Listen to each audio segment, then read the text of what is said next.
Let me tell you guys something about making an intro. You get it right the first time, or it's a long, arduous journey of bad takes, and you just feel stupid because you're wasting time. I actually moved this conversation earlier. I asked Cassidy, please, can we do it at 9:30 so I can do everything I want to do in my day?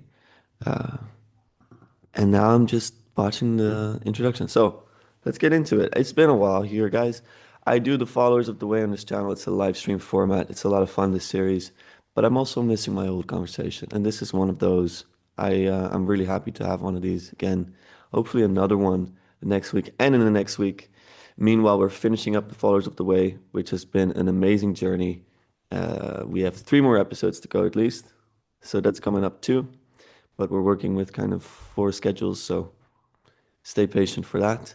Today, I'm introducing, well, not really, Cassidy's been on before, but we're talking about the festival she's organizing, and this is a banger. Sharing my screen now, showing the upcoming event.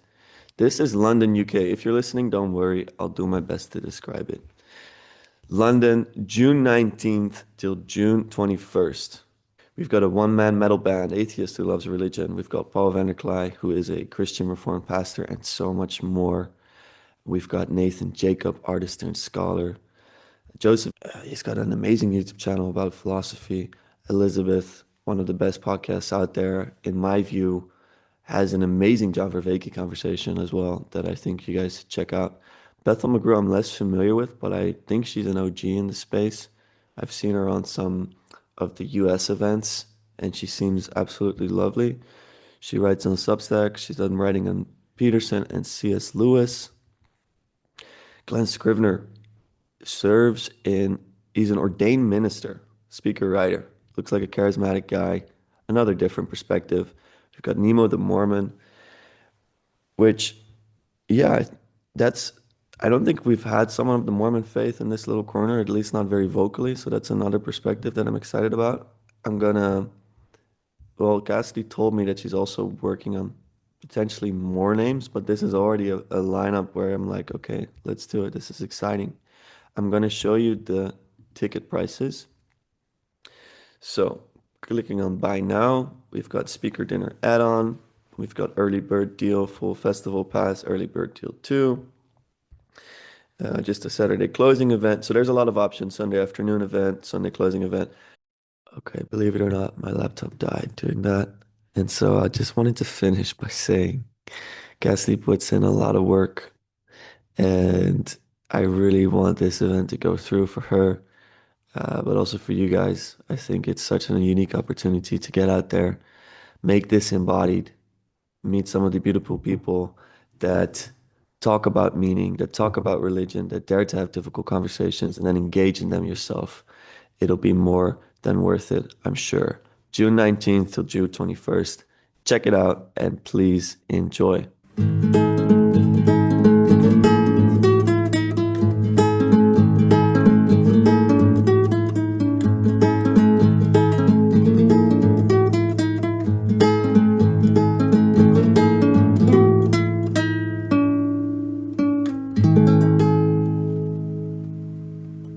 Sure. So we're talking about Breakwater. I got an exciting email for the UK event. Tell me about it.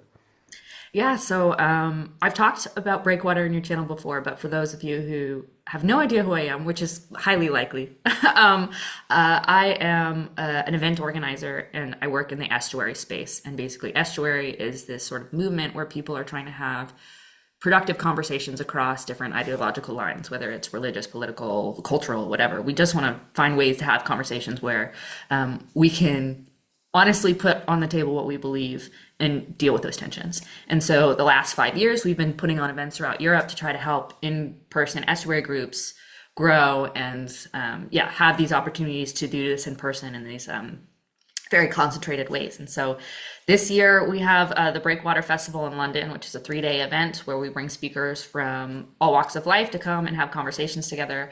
And the theme is cross-pollination, conversing across religious lines. So we're bringing atheists, agnostics, Orthodox, the whole spread of different Christians and ex-Mormon, and we're all coming together and trying to figure out how do we do this? How do we have these conversations? And so I can give you a link to the website where we have the schedule and everything else. But some of the featured speakers, well, our sort of main contributors are Paul Vanderklay, a Christian former minister and YouTuber out of California. Nathan Jacobs, he's an Eastern Orthodox filmmaker and philosopher, theologian, historian, and Jared Smith, who has the YouTube channel. His name's Heliocentric, but his sort of big sort of YouTube show, I guess you could call it, is Atheist Church Audit, where he goes as an atheist to different religious traditions and experiences church firsthand and gives honest, somewhat lighthearted perspective of his experience with that. But we also have features from Glenn Scrivener, from Speak Life, Elizabeth Oldfield, Joseph Foley from Unsolicited Advice, and many more. And so, yeah, all the names and lists are there, and we're still kind of working on, on the lineup. There's a couple conversations we're having in the background to add a couple people to certain events. So who knows what it'll ultimately end up, but that's sort of, what we have together so far. I think that's exciting. It's for the Europe crowd. I think it's almost as good as it's gonna get in terms of speakers. I saw your list. I told Cassidy offline, like, I don't know how you're doing this, but it's super exciting. It's really exciting. Yeah, well, cards on the table. We've been doing this for 5 years. I don't know how much longer we can go. We're Yeah, trying to figure out different ways to be sustainable. But at this point, yeah, we've been breaking even, and that's fine for us because the relationships and the things that we've gotten out of it, we've seen come from it, are far more valuable than the money coming in. But, I'm a mother of two. I'm working with people trying to build a team, but the other two kind of co-collaborators that I was working with, they both stepped away for other personal family reasons mm, and things. And so I really respect them for making that move, but it puts me in a situation to say, okay, do I build up or do I ramp down? And so I said, yeah, hey, if we're gonna ramp down, we might as well go out with a bang. So I with a worked very bang. hard to try to figure out how do I put on an event that I would love to be at, that I would love to see, and that I think would answer the question of how do we wrestle with these religious questions in a way that, how do I say this politely? I feel is lacking in some of the other spaces Mm, in the religious exploration meaning question model. And what I mean by that, I think, is sort of that human connection of the reality of like, hey, humans are messy. We've got messy stories, and it doesn't always fit into sort of a clean cut box. And I'm kind of tired of the debate. mhm. Not that I don't think that it can't be helpful and productive, but if we don't put that human element first, I think sometimes it can be tricky. So I wanted to kind of wrestle with those questions. And so I tried my best to bring on speakers that I could think would represent different perspectives on each side of these sort of conversations, but do it in a way that wasn't going to lose the humanity, that was going to produce something maybe a little bit different, maybe not so clickbaity or satisfying for someone Yeah, who wants that strong, easy answer, yeah. but that I think could ultimately open up and plant seeds for something that could grow to a much more healthy, sustainable conversation. Yeah, so it sounds like it could be a challenging thing as well for the Yes. speakers, but in a nice way. I think it's really participating. It's not just sitting back and you're hearing, "Oh, this is my opinion. Let's cheer for my guy or my girl." It's a connection. Yeah. Well, and there's this recognition that true connection involves genuine conflict. Yeah, And I think sometimes the way that debates are set up or that things are things that play out, it doesn't it doesn't produce conflict in the way that we see it naturally in our world. Because when you're out in the world and you're having a conversation with, whoever is on the opposite side of whatever deeply held thing that you hold, you don't have a moderator sitting there going, you get 10 minutes and you get 10 minutes and they're back and forth, and yeah, you don't have 20 hours to prepare for this stuff. You just have your life and what you've learned and the best way that you know how to like express that. And so I think finding space to have that tension in a way that's not fully certain can be helpful in like processing through things. And Yeah. I think just looking at the lineup, there are probably people on like a spectrum of like certainties, right? Whether it's Yeah. the Christian faith or, just spirituality in general, but like even that, yeah, that sense of how much they understand about, yeah, this world and what we're participating in. I think there's like different levels of like processing and the ways that they've sort of approached to think through those questions. And so it's very tense as a organizer. You want to put on something that's good, Yeah. that's interesting, that people are going to want to listen to, and you also want to do it safely so that Mm. not only the speakers feel safe to share what they think and put something on the table, but the people watching. And so there's always a tension with that, but I find it very beautiful. And Yeah. I think it's worthwhile and meaningful. I also think it's good. It's not, you know, uh, I don't know what this channel's called, but they do like one atheist versus 100 Christians, Oh, or other way Jubilee. around. Jubilee, yeah, yeah. Which is, it has maybe a bit more potential to get explosive, and I think because you're representing different viewpoints, like a number of them, and hopefully in the participants as well, it will feel less like there's uh, this opponent thing going on, and Yeah. more like there's hopefully some minds that are able to be opened at least. Yeah, it's very interesting. I find Jubilee really fascinating because I think if you're talking about some of these bigger channels who are doing meaning things, I Yeah. do think what they're doing is the most interesting. Mm. But it doesn't mean that some of the stuff that they do doesn't come without its pitfalls, like Surrounded being one of those things where it is a kind of an interesting concept and like an interesting game to play. Yeah. But you put a camera there and then a somewhat divisive person in the middle, surrounded by other people who want to be seen to Yeah. help their careers. There's a performative aspect to it that I think makes it kind of difficult to do well. Oh, I think I lost her for a second. Check, check, check, check, check, check, check. Oh, And she's back. Yeah, we're I'm good. back. Was I Yeah. gone? No, you're good. You said it makes it difficult to. Yeah, I think it makes it difficult to have these conversations that keep sight of the humanity of the person we're against and being willing to look weak. Yeah. Because in that situation, you kind of want to be the strong man. And so there's like this battle.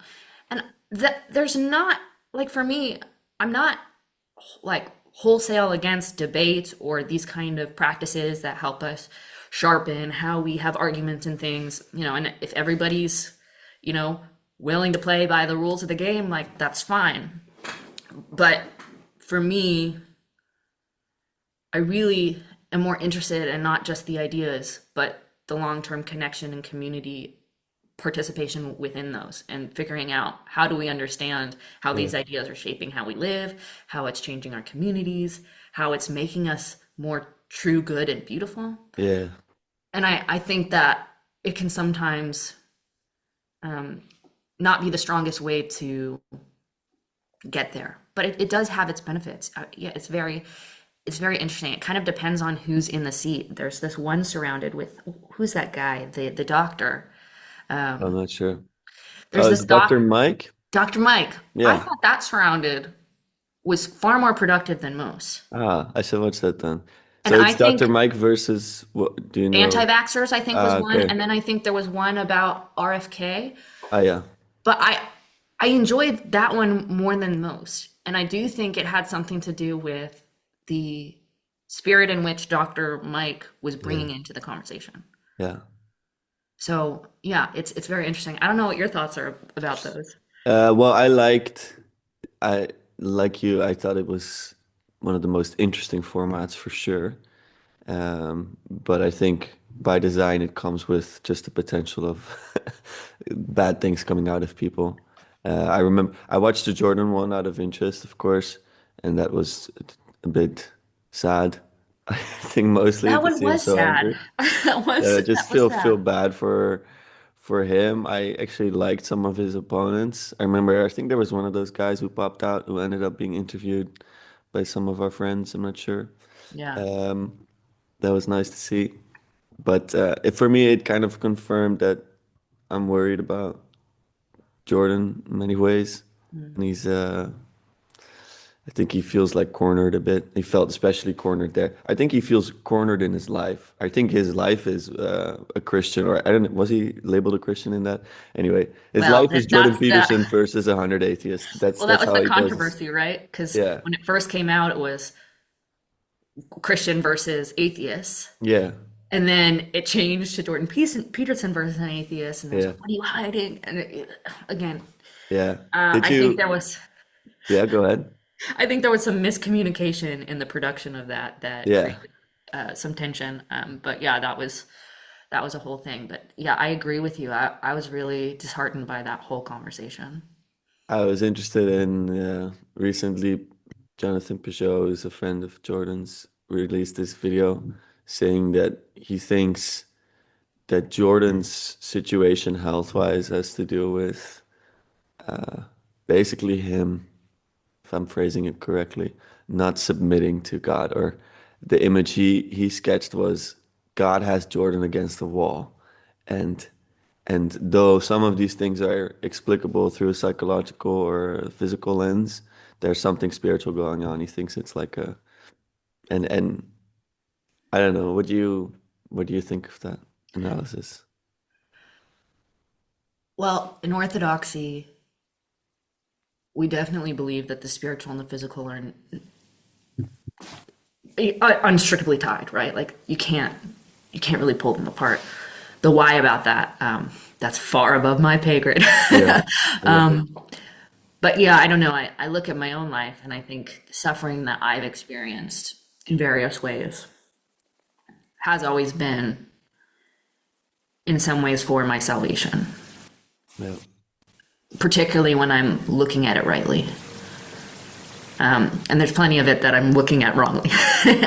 But even when I don't see it, I think there is this trust in me that our suffering is for our good, to teach us something, to humble us, to test us. And like if we look at the book of Job, there are people who suffer who've done nothing wrong, like that are righteous and just.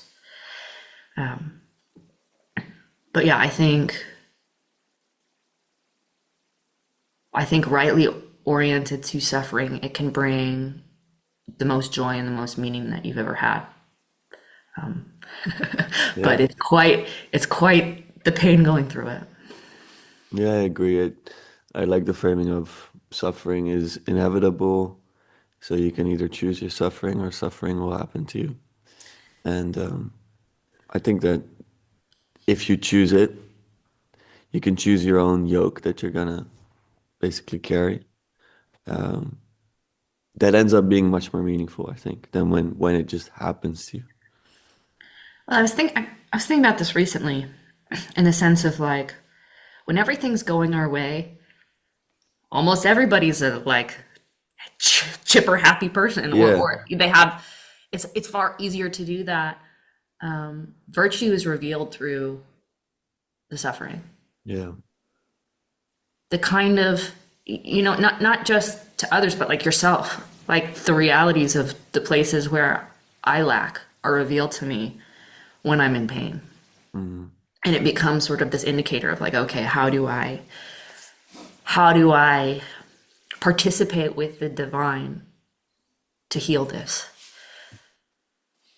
And yeah, I have a lot of compassion for Peterson and his family, and that kind of suffering is overwhelming, particularly in the face of this kind of pressure that he has. But yeah, could it be helpful for him or necessary for him in this process of trying to understand what it is to be really human and how do we move towards the good? And could it be the thing that gets him off the ledge towards God?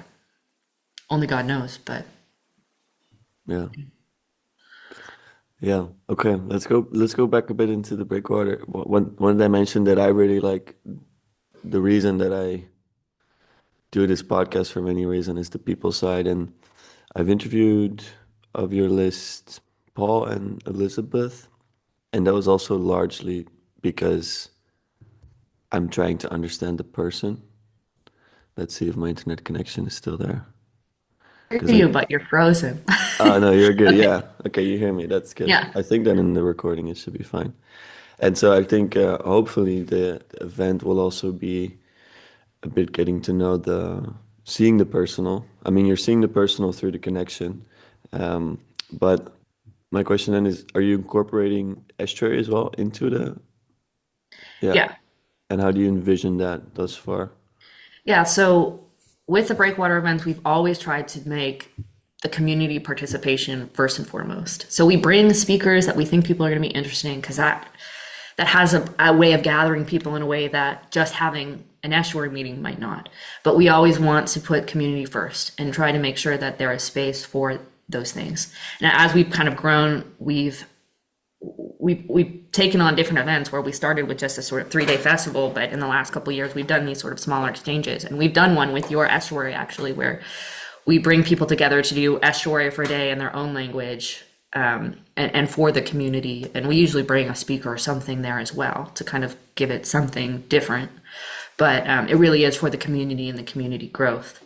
Whether it's growth relationally between the people or trying to bring a couple more people in to continue, helping support that natural growth of community building within your lived space. Mm. But this festival, we did kind of purposely take a step up where we brought far more speakers than we've ever had, bigger names than we've ever had. But we still wanted to find a way to keep those estuary spirit in mind. So everything we do on the stage, I want to reflect the estuary spirit, where it's a people first, wrestling with ideas. Nothing's off the table, but like we do try to keep it productive and figure Yeah. out a way to live in that tension of having tension, but not letting it devolve into unnecessary fighting Yeah. or relational breaking participation, if that makes any sense. But then during the regular scheduled events for full ticket holders and then 2-day tickets, we will have estuary breakout rooms available where people can go and participate in estuary themselves and try it out. And we had to limit it because of the space that we had. Like this was another conversation we're having too with Paul, where in the past we've always put estuary breakout sessions in the program, where it's like we have a specific time where that's all we're doing, no speakers, none of this, just estuary breakout sessions. But to do that without the proper environment for that can sometimes be more harmful to the process of estuary because they don't get a really good experience of those things. So due to some of our venue restrictions, we have, yeah, you're good. We have, do you need to pause? Yeah, sorry, my sister's just getting something. We all good. Oh, okay, Yeah. good. Sounds good. So we have these breakout rooms where you can actually have facilitated estuaries in experience that is going to be helpful for that. Yeah. And so we're kind of having both, and then built into it too, we have some cultural experiences that kind of get us outside of the thinky talky stuff. So on Sunday morning, we're going to be joining, it's sort of an open practice for a local London choir called Ready Singer One, Mhm. where they do a cappella singing to video game and anime music. Oh yeah. So is it like linked to the movie or the book? The title is, I Yeah. think, a play on the Ready Yeah. Player One. Yeah. But they sing all different things. Like they did Pokemon and Expedition 33, Lord of the Rings. Like there's all Uh-huh. these things. And so having that space to go and participate in some cultural experience that is outside. And it's also a free option because we built that in too, because we're also price conscious for everybody, where not everybody can Yeah. afford the full thing. But if you Yeah. want to be part of estuary, you want to meet other people in your area or in the world that are doing this, here's a space to do that. You can Yeah. come, there's no charge. We're just joining this thing that's already open to the public as well. Come be part of that. And then, there's some single event tickets as well for people who want to be a part, but can't, either don't have the time because of family commitments, life, what have you, or the finances to cover the whole ticket. Yeah. There's still ways you can participate and be involved and try to get this estuary spirit. And for the closing yeah, event. Hmm. We're actually doing a live estuary with the speakers in front of an audience. And I think Oh, it's the that's first time cool. we've ever done that. Like So how many people will anybody. that be? 5 to 6. Oh, that's fun. It's a good size. Yeah, so having Paul lead an estuary in front of people and everybody being able to put something on the table, I think will be really interesting. So, in all aspects, you kind of have that sense of, because I've always said estuary is sometimes hard to explain. Yeah, It's better to show or experience. And yeah, so, my thought is, well, I kind of want to experiment. Can we show this with people that you might not personally know, but that you have some context of because they create, because they do these things? And I think it's really fun for the speakers as well because they get to put anything on the table. It doesn't have to be their normal talking points. It can be the things they're wrestling with. It can be the things that they genuinely want feedback on because they don't have the answers all locked up in their heads. And then together, the people participating create the conversation. yeah, So who knows how it will actually go, but I'm really excited for it. And I think we've got a good group of people together to create something interesting at the very least. yeah, for sure.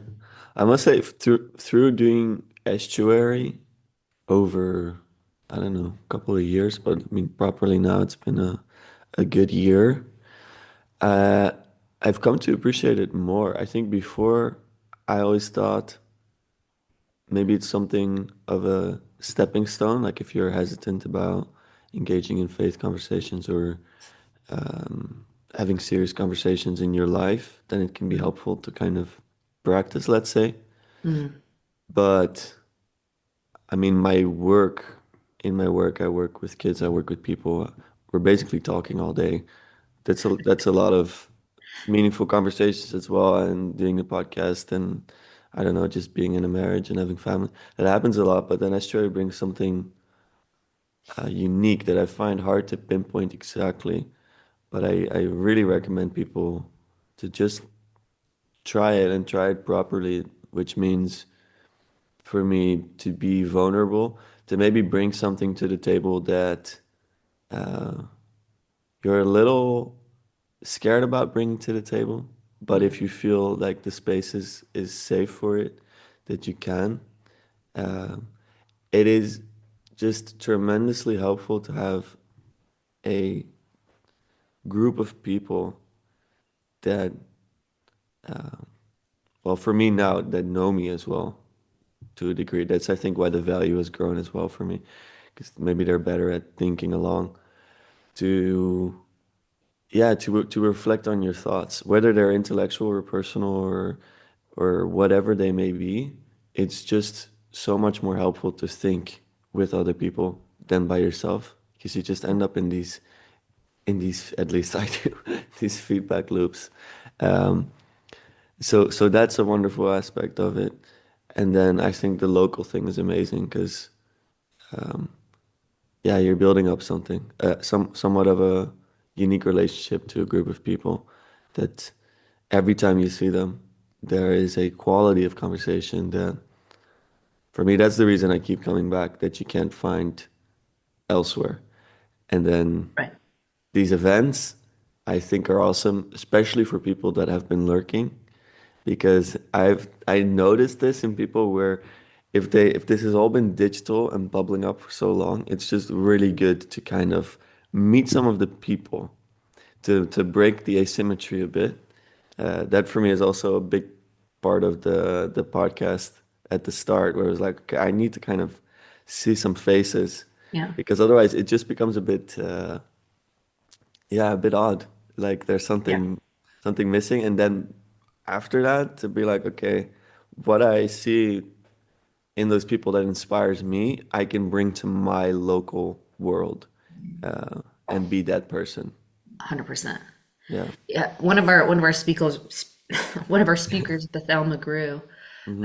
she a while back wrote Paul an email about this comment she saw on one of the Daily Wire videos. Yeah. Forget exactly which one it was. It was something with Spencer Clavin and someone else. But anyways, she she she kind of talked about this comment where this guy was writing about how he was so inspired by Jordan Peterson that he went and he got a degree in philosophy, and he did all these things so that he could have people, he could engage in this conversation, have people to talk to.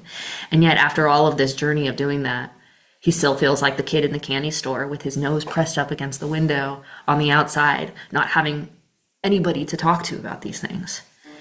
And I think Estuary opens up the possibility to remedy that feeling that I think so many other people have, where you don't have to sit and look at a screen and watch other people debate these things that you're wrestling with. You can go into a lived community, take responsibility for your beliefs, your ideas, and the way they're playing out, and wrestle with them in a group of people who are trying to do the exact same thing.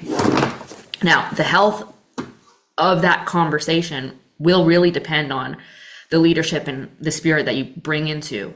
That's certainly part of it. But I think as Breakwater, more than just bringing a bunch of people together to do Estuary once, we want to bring people together so they can do Estuary over and over and over again in their local contexts, because that is the most helpful way to do it, but it's also the best way to, like, Estuary is something that needs to be practiced to really get the value out of it.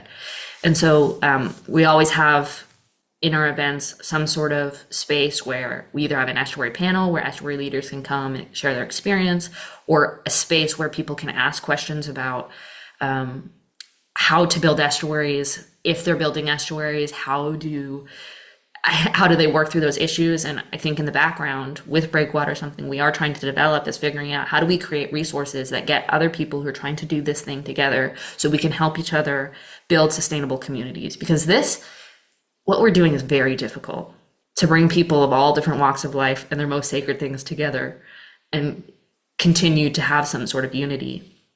That's almost impossible. It's very difficult. But I think there is a way to kind of make this a little more sustainable and make it helpful for people who need it at the time that they need it. I've just been really encouraged by your guys' estuary. I don't always get to get out to it because I have two children under 3 years old. Yeah. And so to take time to get on the train, I don't always have the time, but I'm always so encouraged and just enjoy the company that there is in estuary. And, me and my husband, we've always talked about it because we kind of met through this estuary movement. Yeah. That's a whole different story. But, we always talk about the idea of like the practice in estuary and being intellectually hospitable to people who think very differently to us, and being willing to share ourselves in the face of, a potentially vulnerable situation changes you. And there's something about that practice that you can take that sort of ethos, that spirit, I don't know what you want to call it, but that kind of estuary mindset out into the world and have that ability to have these conversations, even if you're not in this group doing this protocol. It like infests in your other lives, that makes other places in your life. I don't know, that makes you more able to see others in your Yeah. life. Yeah. That's it. That's how I experience it. I don't know. Do you find that the same? It Yeah. sounds like you do. No, I do, and I must say it's different every month. I've had times where I'm personally struggling with something deeply. I've had times where I'm just like, okay, I'm not sure. Maybe there's a bit of a bigger group that I should bring anything forth, and then I kind of see, okay, what's playing in all these people's thoughts and minds and lives. Uh, but each time it's deeply human, and that's the biggest quality for me. That indeed there's a reality to that. That's just undeniable, I think. I think you can, when you're in conversation with people, kind of filter them away, or like they're just this. But in an essay, it's really hard not to see a full human being, especially when they're really bringing something forward vulnerably and truly. Yeah. And yeah, I'm really grateful to what it has done for my relationship to my brother, for example. I do Yeah. this together with two of my best friends who are in there. That's I wouldn't have all that. I wouldn't be so in the loop on the things that really matter in their life if I didn't have that. that estuary. And of course, it can get more personal actually when you're one-on-one, Yeah. but the quality of conversation is lower. So you're getting a lower resolution view of what it is that they're wrestling with. And in estuary, they really get the time and the space to kind of, okay, this is it. Just throwing it on there as eloquently or not eloquently as possible. But yeah, it's real, it's raw, and it's invaluable. I'd like to do it with my with more of my friends, my family. So yeah, Yeah. No, I think it's really beautiful. And I mean for you, you also have your cousin in there as well in your yeah, it's estuary like group. in a mix up. Apparently, my cousin used to be in the same fraternity or some sorts as as one of my friends is in there, who actually we connected because he found my podcast. So I think it's a beautiful example of how the digital and the physical just come together, and then having my cousin there is just a great, a great bonus to that.